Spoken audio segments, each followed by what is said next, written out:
जय श्री कृष्ण दोस्तों, हमारे चैनल कृष्ण की दासी में आपका हार्दिक स्वागत है।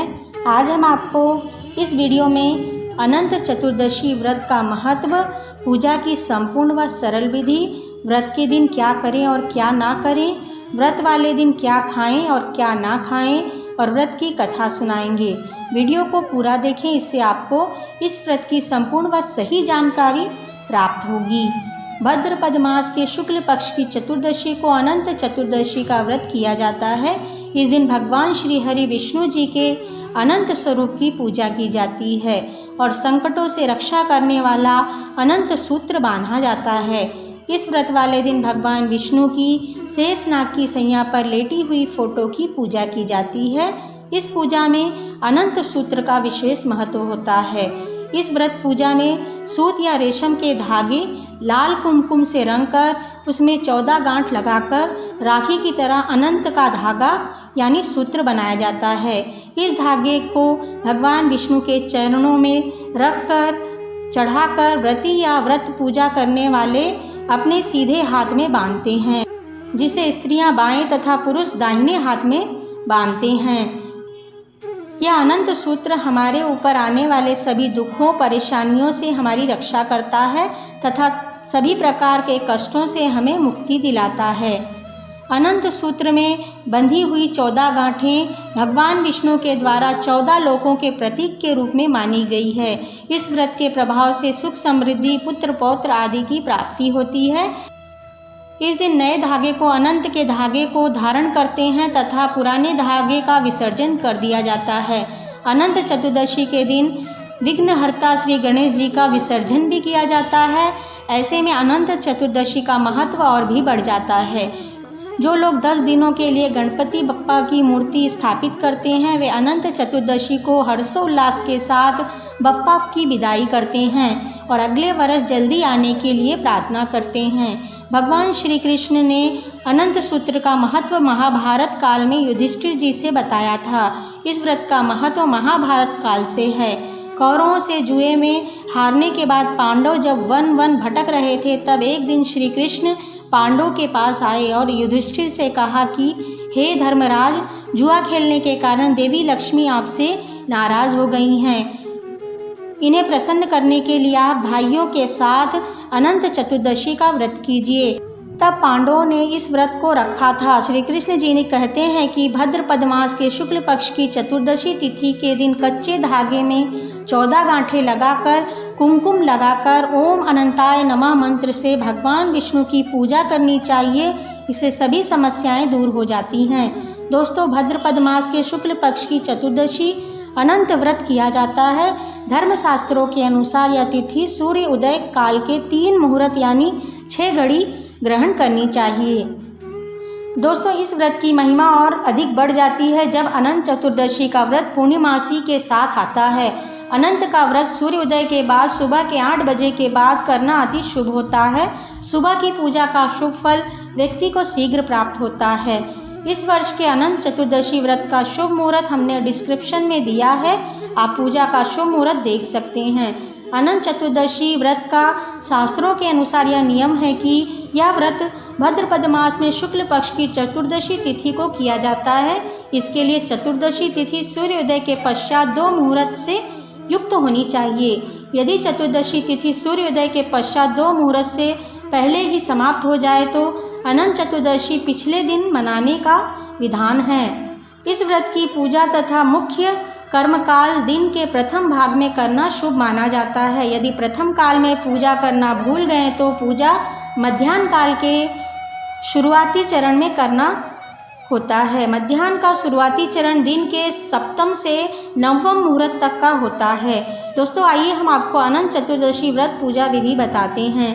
व्रत वाले दिन आप सूर्योदय से पहले उठकर नित्य क्रिया से निवृत्त होकर स्नान कर लें तथा स्वच्छ वस्त्र धारण कीजिए। इसके बाद आप घर के पूजा स्थल पर बैठकर अनंत चतुर्दशी व्रत का संकल्प लें और भगवान विष्णु का ध्यान कीजिए।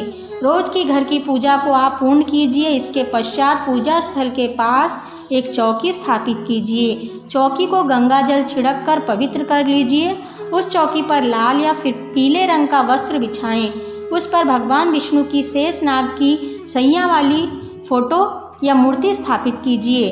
भगवान विष्णु की मूर्ति स्थापना के बाद आप भगवान के पास एक कलश की स्थापना कीजिए। कलश के लोटे में थोड़ा गंगा जल, थोड़ा कच्चा दूध, सुपारी, सिक्का और आम के पत्ते कलश के मुख पर रखकर उस पर नारियल रखें। कलश पर स्वास्तिक का चिन्ह बनाएं। कलश को रखने से पहले कलश के नीचे पीले रंग का चावल रखें, उस पर कलश की स्थापना कीजिए। इसके पश्चात उसी चौकी पर गौरी व गणेश जी की स्थापना कीजिए। भगवान विष्णु का ध्यान कीजिए, उनसे प्रार्थना कीजिए कि वे आपकी पूजा स्वीकार करें, पूजा में पधारें व पूजा स्वीकार करें। गौरी व गणेश जी को शुद्ध जल से स्नान कराएं, भगवान विष्णु को स्नान कराएं, कलश को स्नान कराएं, सभी देवी देवताओं को तिलक कीजिए। भगवान विष्णु के पास एक प्लेट में कच्चा सूत रखें, कच्चे सूत में 14 गांठें लगाएं और उसे हल्दी या कुमकुम से रंग दें। इसके बाद प्लेट को भगवान विष्णु के सामने रख दें। इसके पश्चात सभी भगवान को फूल अर्पित कीजिए। भगवान विष्णु को फूलों की माला पहनाएं, अक्षत, गंध, पुष्प, धूप, दीप, नैवेद्य आदि अर्पित कर विधि विधान से भगवान विष्णु का पूजन कीजिए। दोस्तों, अनंत चतुर्दशी की पूजा में भगवान विष्णु जी को जो प्रसाद चढ़ाया जाता है वह प्रसाद है पंजीरी, पंचामृत और केले का फल आपको प्रसाद में चढ़ाना चाहिए तथा विधि पूर्वक उनका पूजन करना चाहिए। अनंत सूत्र को भगवान विष्णु को छुआ कर पूजा के बाद अनंत सूत्र को धारण करें। इस सूत्र को पुरुष अपने दाहिने हाथ में, महिलाएं अपने बाएं हाथ में इस सूत्र को बांध लें। इस व्रत पूजा को महिलाएं और पुरुष दोनों ही कर सकते हैं। सूत्र बांधने के बाद आप अनंत चतुर्दशी की व्रत कथा पढ़ें या सुनें। इस व्रत वाले दिन आप क्या खाएं और क्या ना खाएं यह भी हम आपको बता देते हैं। दोस्तों, इस दिन आप बिना नमक वाला भोजन ग्रहण करें, पूरे दिन उपवास रखें। आप चाहे तो फल खाकर या व्रत उपवास रख सकते हैं। रात के समय पूजा के बाद आप मीठा भोजन कर सकती हैं, जैसे कि मीठी पूड़ी, खीर पूड़ी खा सकती हैं। दिन में चाय और कॉफ़ी भी आप पी सकती हैं।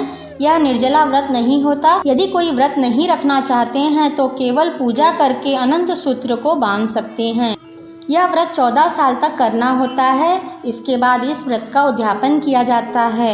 यह अनंत सूत्र यदि टूट जाए तो इसे कहीं भी फेंकना नहीं चाहिए। इसे अलमारी में रखें तथा अगले वर्ष अनंत चतुर्दशी को सूत्र का विसर्जन कर दें। इस सूत्र को कहीं भी फेंकने से, आग में जलाने से व्यक्ति को पाप लगता है। यह सूत्र के टूट जाने पर इसे संभाल कर रखें। दोस्तों, आइए हम आपको अनंत चतुर्दशी व्रत कथा सुनाते हैं। कथा को आप पूरा सुने, इससे आपके जीवन के सभी दुख व परेशानियां समाप्त होंगी। आपको दुख व दारिद्रता से मुक्ति मिलेगी। कथा इस प्रकार से है। सतयुग में सुमंतु नाम के मुनि थे। उनकी पुत्री सुशीला अपने नाम के अनुसार अत्यंत सुशील थी। सुमंतु मुनि ने अपनी पुत्री का विवाह कौंडिन्य मुनि से किया। कौंडिन्य मुनि अपनी पत्नी सुशीला को लेकर ससुराल से घर वापस लौट रहे थे। तब रास्ते में नदी के किनारे कुछ स्त्रियां अनंत चतुर्दशी का व्रत कर रही थीं। अनंत भगवान की पूजा कर रही थीं। सुशीला ने अनंत व्रत का महत्व जानकर उन स्त्रियों के साथ अनंत व्रत किया और अनंत सूत्र बांध लिया। फलस्वरूप कुछ ही दिनों में उसका घर धन धान्य से भर गया। एक दिन कौंडिन्य मुनि की दृष्टि अपनी पत्नी के बाएं हाथ में बंधे अनंत सूत्र पर पड़ी, जिसे देखकर वे भ्रमित हो गए और उन्होंने सुशीला से पूछा, क्या तुमने मुझे बस में करने के लिए यह सूत्र बांधा है? तब सुशीला ने विनम्रता पूर्वक उत्तर दिया, जी नहीं, यह अनंत भगवान का पवित्र सूत्र है। परंतु धन ऐश्वर्य के मद में अंधे होकर कौंडिन्य मुनि ने पत्नी की सही बात को भी गलत समझा और अनंत सूत्र को जादू मंत्र वाला डोरा समझकर तोड़ दिया और उसे आग में जला दिया। इस बुरे काम का नतीजा जल्द ही उनके सामने आ गया। उनकी सारी संपत्ति नष्ट हो गई और वे दीनहीन स्थिति में आ गए। वे गरीबी में जीवन बिताने लगे।